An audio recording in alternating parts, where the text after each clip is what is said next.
What's going on? Welcome back, MMA fans, to episode 4 of the MMA News. Tonight, we're going to talk about the aftermath of Nate Diaz and Jorge Masvidal, UFC Denver, a couple of legends inducted into the UFC Hall of Fame, and what's next for Jon Jones right after our intro.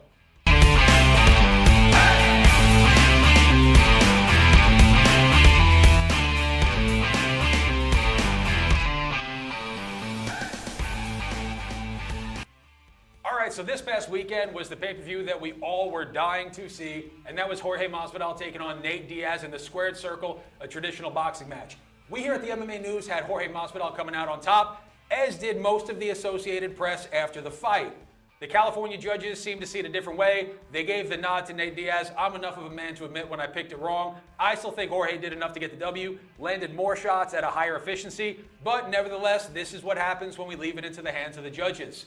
What's next? Nate Diaz called out the Paul brothers, called out Leon Edwards. I don't think anybody's going to be dying to see any of those matchups happen anytime soon, but I'm happy that these two legends of the sport were able to get paid one last time. Hats off to you, Jorge. Hats off to you, Nate. We wish you guys the best of luck in the future. And what I'm going to go ahead and say was the best display of traditional and professional boxing on that card. The son of all-time great Sugar Shane Mosley, Shane Mosley Jr., was able to put all of his skills on highlight. He fought at distance, he fought with speed, he fought with power, he kept his head off the center line. It was the only fight that I could see on either a Showtime or HBO pay-per-view boxing card. But I came out to find out that evening, even at 22-4, he is 33 years of age. So the shelf life for him to make a career in this sport and make a big name out of his father's shadow is closing relatively quickly. I'm hoping that this victory that he stamped this past weekend is going to be enough to put Shane Mosley Jr. in front of eyes to come.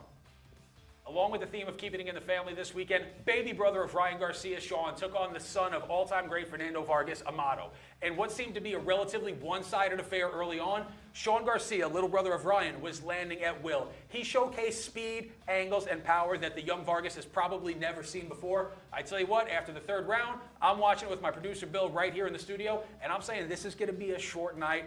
Garcia's going to make a quick payday, but much like the heart that his father displayed from years ago, Vargas was landing body shots that questioned the conditioning of baby brother of Garcia. And somewhere in between that 4th and 5th round, Garcia seemed to break. All of a sudden, those two-step jabs, that high volume of punching, that the angles that he was stepping and the speed he was showcasing was being negated, and Vargas was able to impose his will via those body shots and get the ref stoppage. I tell you what, I don't know if Vargas has a future in boxing with the technical side that he showed this weekend, but the heart that he displayed made us at the MMA News a fan of Fernando Vargas' son, Amado, so our hats off to you, Amado Vargas. Another fight on the card that I was excited to see and did not disappoint. The babyface youngster was allowed to stay up past his bedtime, and Curmel Big Deal Moton was able to get a second-round doctor stoppage. At an age when most kids are playing Call of Duty Warzone until 2 or 3 in the morning, studying for a midterm that's coming up next week, or making the most of summer vacation, the baby-faced killer had a big victory on possibly the biggest card that he could possibly showcase his skills. He turned 18 this past June. He's got the money team behind him. He's got Floyd Mayweather promoting this baby-faced assassin. Look for big things to come for the young Curmel. This weekend, a UFC fight card is taking place in Denver. I tell you what, the fans there are going to pack the arena, but the card leaves a lot to be desired. But on that card, a one-time contender, 11-year veteran within the UFC, Santiago Ponzinibbio, finds himself against a relatively unknown Muslim Salikov. Both of these guys are 1-3 in their last 4 fights. And I tell you what, just a few years back at 7 or 8 victories in a row, Ponzinibbio was making quick talk that he might be fighting one day for UFC Gold. And this weekend, he finds himself probably fighting for the right to remain in the organization and provide for his family.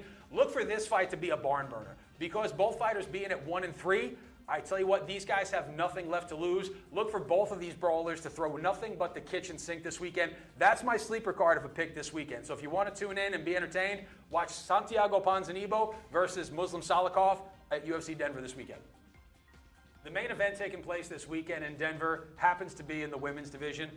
Rose Namajunas, one-time Golden Girl, everybody, the people's champ, her embracing Pat Barry. We all have memories of Rose that we are going to keep in the UFC Hall of Fame forever.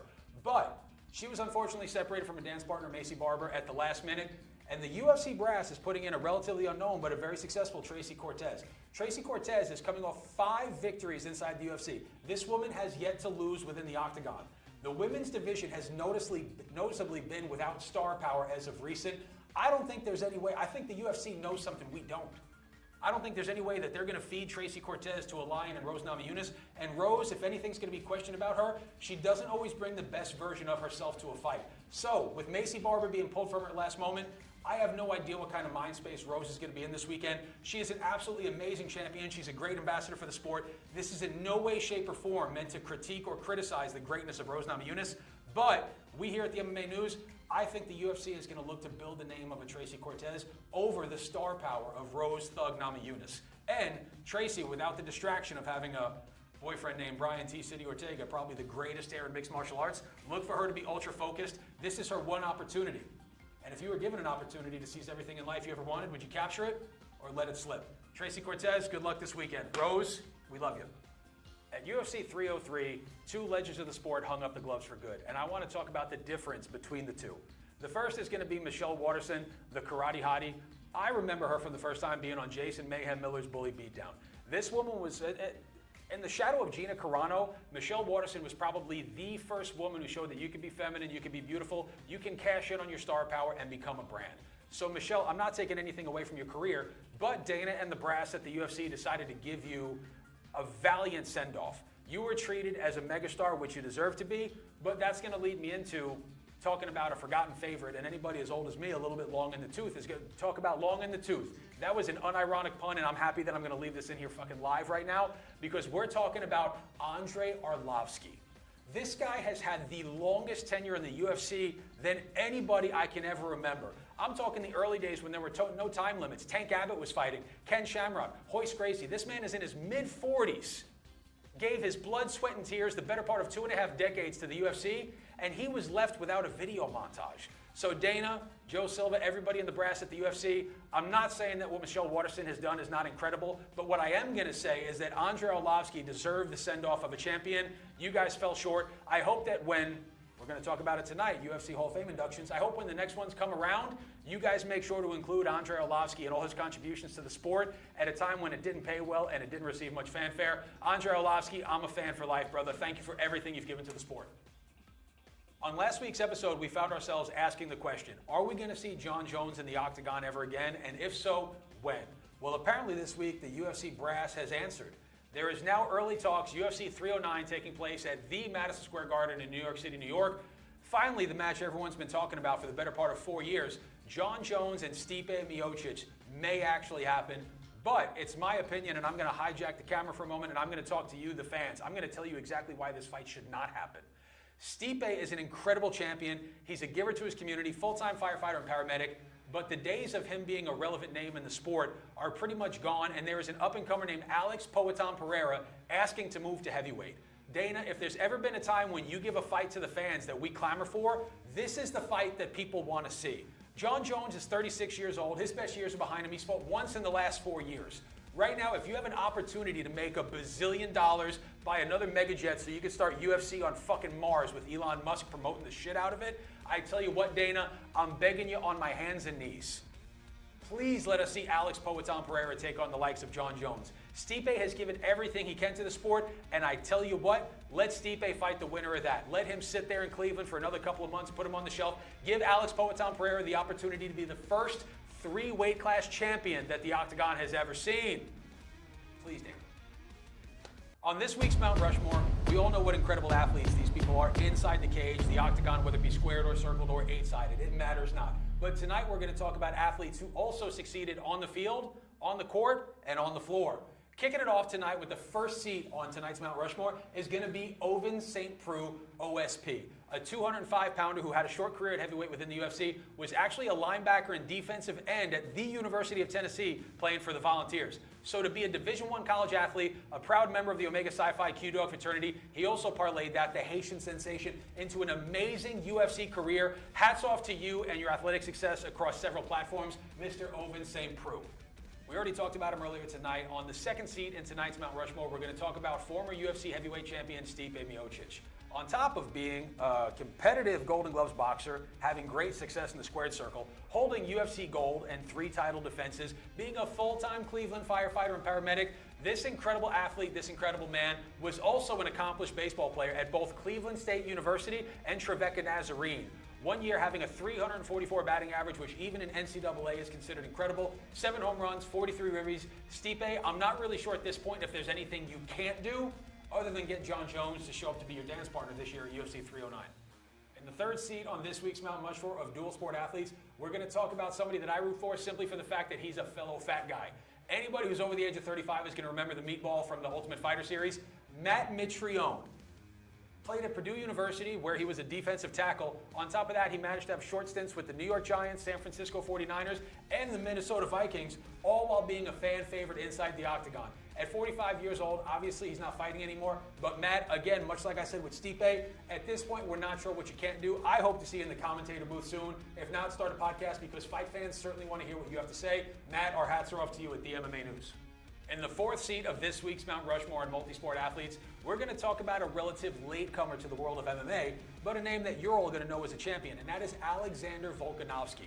He had incredible fights with Max Holloway, recently lost his strap to Topuria. Let's see if Volk can get it back. But what a lot of people don't know is that before he was the 145-pound mainstay and champion within the confines of the UFC octagon, he was a 200-pound plus front rower for the Warrilla Gorillas in a sport that us here in the lower 48 probably aren't familiar with, and that is rugby. This man won the Man of the Match award, which is comparable to a Super Bowl MVP, and he also won the Mick Cronin Award. This guy right here, I tell you what, Alexander Volkanovski, you're in the mid to late 30s. I'm hoping that you get a chance to run it back with Topuria. But the fact that you were a 200-plus pound athlete in a combat sport, going all the way down to 145 pounds, looking like a miniature version of Jason Statham, we love you here at the MMA News, Alexander Volkanovski. And I tell you what, I'm looking forward to see you and Max run it back for gold one more time before you boys hang up the gloves. In the Don seat on this week's Mount Rushmore, we're going to shift gears a little bit, and we're going to talk about an absolutely incredible UFC champion in a sport much like rugby is not too familiar to us that are fans of combat sports. We are going to talk about Valentina Shevchenko. Before this woman was in the octagon speaking not one, not two, but 3 languages. Portuguese, Spanish. This woman has traveled the world everywhere. She is a professional ballet dancer, won a Peruvian reality show for Dancing with the Stars, whatever the hell their version of that is. But I tell you what, this woman handles herself with grace, with dignity, with class. She does pirouettes and spinning back kicks. Valentina Shevchenko, when it comes to females that are athletic within the octagon, classy and intelligent, I tell you what, you set the standard, which means you earn tonight's spot in the Don seat. I tell you what, on top of putting the gloves down inside the octagon, the UFC has done an incredible thing, and they've started a Hall of Fame for the sport that we all love. And the first person that we're going to talk about that was inducted this month is none other than the axe murderer himself, Wanderlei Silva. The only man who was taken down in a pair of flip-flops by the likes of Chael Sonnen. Before he was in the UFC, he was knocking people's heads off in pride. He was dancing to Darude Sandstorm, having some of the most epic stare-downs in MMA history. Wanderlei, much like we talked about tonight with Andrei Arlovski, you competed at a sport at a time when the paydays weren't high and the fame was not great. You truly set the standard and cleared the way for others to follow in your wake, especially coming from Japan. So Wanderlei, the axe murderer, you fought Mirko Cro Cop, you fought Rampage, you fought in Brazil, you fought in Japan, you fought in the US, you fought in Vegas, you made a home in the UFC, and you made fans of us all. Wanderlei, our hats are off and congrats on an absolutely incredible career. I want to fuck Chuck. Another inductee into the Hall of Fame, this time in the modern era, is possibly my favorite fighter of all time. If there was ever a question, this man was indeed the answer. Frankie Edgar, the 155-pound champion, earned the right to have his face forever implanted inside the walls of the UFC Hall of Fame. Frankie Edgar, made famous with his trilogy with BJ Penn when BJ Penn was a menace. We called him the answer. BJ Penn was a quiz that nobody could ever figure out. He went on to hold UFC gold. He quote-unquote lost 2 times to Benson Henderson. I don't know if real MMA fans feel that way, but nevertheless, he found a home at 155 pounds where he was incredibly undersized, moved down to 45, moved down to 35, never turned down a fight, never hung his head low, never made an excuse, handled himself with grace and dignity both inside the octagon and out. The sport is better for having Frankie Edgar as a member of it. And I tell you what, Frankie, thank you for letting me watch you fight. Very seldom do I talk to the camera. If by some chance this happens to find you, you are truly, from a kid from Brooklyn up in that northeast corridor of the United States, you set the standard when it comes to how to handle yourself as a fighter, Frankie. Congrats on an absolutely amazing career. The other modern era inductee this weekend, I tell you what, right as she's about to be inducted into the Hall of Fame, I think some of us are finally figuring out how to pronounce her last name. She used to be known as Joanna Champion, but we're talking about none other than JJ, Joanna Jędrzejczyk. And what I can only consider to be, the women's division started later than the men's, so it took a while before we saw the likes of a Vitor Belfort, of a GSP, a truly well-rounded martial artist. Joanna Jędrzejczyk was the first champion to bring every skill to the octagon. an absolute technician in Muay Thai, an effective grappler, a beautiful woman. Nobody will forget when she had that hematoma hanging out and Joe Rogan said, "You're beautiful no matter what, JJ." In the wake of Ronda Rousey, I think Joanna might be the one woman who actually kept the women's division afloat. Joanna, you've had an absolutely amazing career. You are an incredible champion. I know that you got a baby on the way. We here at the MMA News want to congratulate you. You've certainly earned your seat within the UFC Hall of Fame. Congrats, Joanna Champion. Another inductee into the UFC Hall of Fame this weekend is someone who can truly keep one foot in the Pioneer era and one in the modern era. And that is none other than the former 205-pound champion within the UFC, Mauricio Shogun Rua.